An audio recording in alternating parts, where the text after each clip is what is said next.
नमस्कार। चुनावी महासंग्राम के खास कार्यक्रम में आज हम पहुंचे हैं हटा विधानसभा क्षेत्र में, जहां हमारे साथ कांग्रेस पार्टी से प्रत्याशी प्रदीप खटीक जी हैं। आइए प्रदीप खटीक जी से कुछ खास बातचीत करते हैं। सर, सबसे पहले तो इंडिया न्यूज़ 30 की टीम आपका स्वागत मैं भी इंडिया न्यूज़ 30 के लिए नमस्कार करता हूं और हटा विधानसभा क्षेत्र के तमाम मतदाताओं को प्रणाम और नमस्कार करता हूं। है। सर, आप विधानसभा क्षेत्र के कोने कोने में जा रहे हैं, क्या रुझान समझ में आ रहे हैं सर आपको? रुझान कांग्रेस के पक्ष में जबरदस्त माहौल है।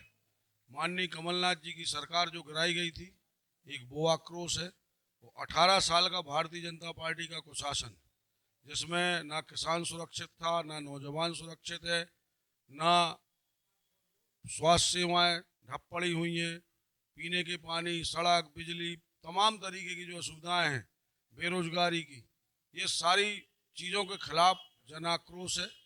और कांग्रेस पार्टी ऐतिहासिक जीत हटा विधानसभा में करेगी और मध्य प्रदेश में विधानसभा में करेगी। सर, आपके सामने भाजपा से अनुभवी प्रत्याशी है उमा खटीक, जो यहाँ से विधायक भी रह चुकी हैं, और बहुजन समाजवादी पार्टी का भी यहाँ कुछ रुझान समझ में आ रहा है। सर, उनके लिए क्या संदेश देना? देखिए, 10 वर्ष जो विधायक रह चुकी, जिन्होंने इस क्षेत्र में विकास के नाम पे कुछ नहीं किया और सिर्फ अपना विकास किया, बड़ी बड़ी बिल्डिंगें बनाई, महल अटारी बनाई और भ्रष्टाचार में आकंठ तक डूबी रही। उनके परिवार के लोग सरकारी संपत्तियों पे कब्जा करे हैं और तमाम तरीके के जो अवैध धंधे होते हैं वो उन लोगों ने किए हैं। तो इस क्षेत्र की जनता सब जानती है उनके बारे में, उनके चाल चलन चरित्र के बारे में जानती है। और जो आप बात कर रहे हो, किसी एक जाति या किसी एक धर्म से कोई चुनाव जीता नहीं जा सकता। हमारे जो दूसरे लोग जिनकी आप बात कर रहे हैं, मैं तो उनकी बात भी करना नहीं चाहता।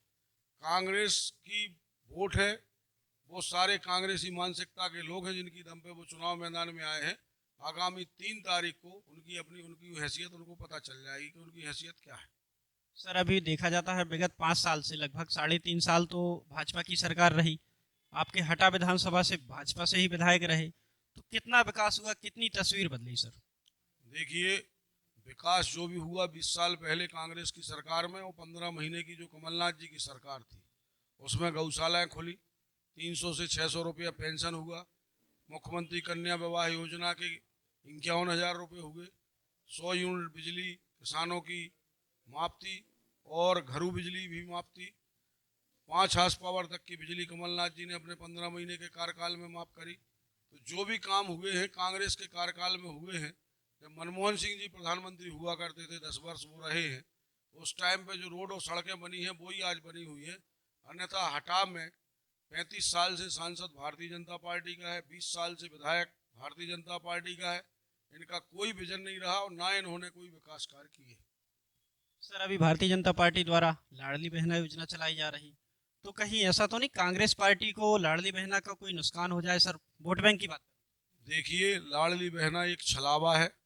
सभी लोग जानते हैं कि 18 साल से जिस पार्टी की सरकार रही हो, अचानक 3 महीना पहले उनको बहनों की याद आने लगती है। और उसमें भी ऐसे नियम कायदे कानून बनाए जाते हैं कि जो मुश्किल से 15 या 20% महिलाओं को लाभ मिला है। और वो महिलाएं और वो उनके घर के लोग ये जानते हैं कि इनकी सरकार अगर आई तो ये योजना भी बंद कर देंगे और इनको जाना तय है, इनकी सरकार जा रही है।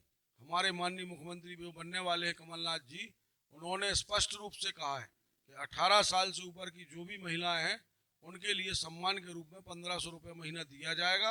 उस बात पर लोग भरोसा कर रहे हैं। कमलनाथ जी एक ऐसे नेता है जिनकी जो जुबान होती है वो निभाते हैं। उन्होंने जो जो वचन दिए घोषणा पत्र में, किसानों के लिए, नौजवानों के लिए, तमाम चीज़ों के लिए, वो वचनों से लोग प्रभावित हैं और कांग्रेस सरकार बननी जा रही है। सर, आपके हटा विधानसभा में देख रहा था मैं कि पूरी विधानसभा क्षेत्र में सर शिक्षा और स्वास्थ्य की व्यवस्था बिल्कुल सुस्त पड़ी हुई है, उसके बारे में क्या?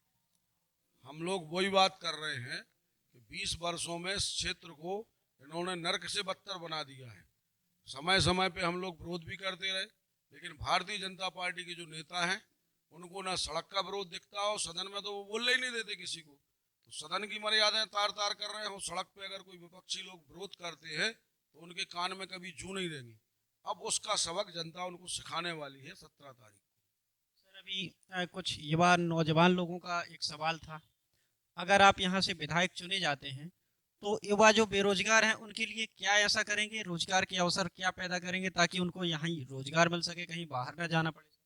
देखिए, रोजगार के लिए भी हमारे माननीय मुख्यमंत्री कमलनाथ जी जब बने थे तो उन्होंने गैसाबाद के अंदर एक सीमेंट उद्योग फैक्ट्री लगाने का प्रस्ताव डाल के और सरकार से बाकायदा उसकी परमिशन करवा दी थी। लेकिन भारतीय जनता पार्टी के भ्रष्ट नेताओं ने उसमें कमीशन मांगा तो वो फैक्ट्री के मालिक ने भी काम बंद कर दिया। तो ऐसे अनेकों अनेक रोजगार लगेंगे।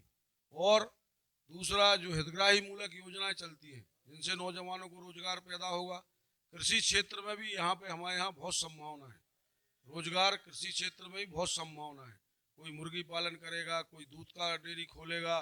किसानी को हम कैसे लाभ का, जैसे आप समझ लो कि सिंचाई के साधन किसान पास हो जाए, उसकी तार फेंसिंग सरकार द्वारा हो जाए तो किसान का पूरा पैसा बचने लगेगा और दो दो तीन तीन फसलें किसान लेने लगेगा।